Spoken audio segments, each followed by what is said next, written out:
Monsieur le maire, mes chers collègues, la délibération soumise aujourd'hui permettra à cette école d'avancer. Cette réforme est une réforme importante et intéressante. Il n'en reste pas moins que cette réforme aurait pu être plus ambitieuse.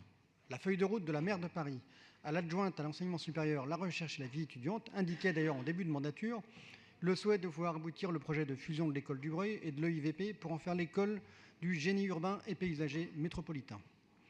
Ce projet a été abandonné en rase campagne, et il l'a d'abord été à la suite d'un bras de fer assez inouï entre l'administration et le politique. Une chef de bureau qui avait en quelque sorte la tutelle de cet établissement n'a eu de cesse de combattre ce projet. Et les armes de ce combat, je le dis ici, sont inadmissibles de la part d'une fonctionnaire de cette ville. Trois directeurs ou directrices en 4 ans. 3 directeurs ou directrices qui ont subi, je le dis ici aussi formellement, du harcèlement. Chaque directeur ou directrice finissant par jeter l'éponge ne supportant plus de telles pratiques. Certains d'entre eux ont même quitté la ville.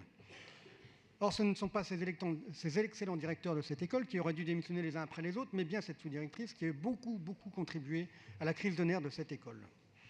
Vous conviendrez qu'il y a un immense décalage entre la politique volontariste de notre municipalité sur la végétalisation de Paris, portée d'ailleurs avec beaucoup d'enthousiasme par notre adjointe, et le climat de déprime et de crise de nerfs permanente qui règne dans cette école.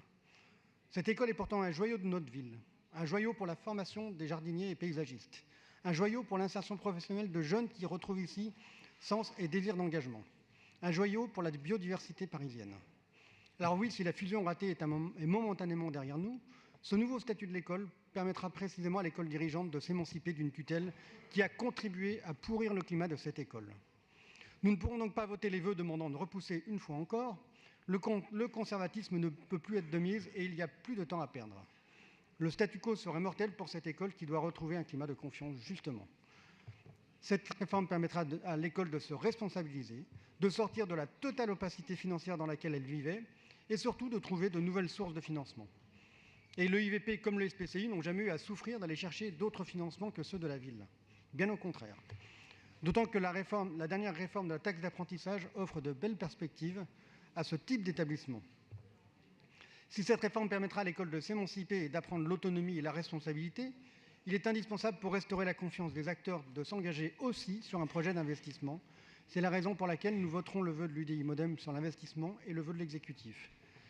Nous faisons le vœu ici d'ailleurs que cette nouvelle régie soit une étape importante et que la prochaine mandature puisse à la fois relancer le projet de rapprochement des écoles et de synergie et engager les investissements qui auraient dû être faits dans cette mandature. Même si je reconnais qu'il me paraît un peu curieux d'écrire noir sur blanc dans un vœu cet engagement pour engager une prochaine mandature. Merci. Merci beaucoup.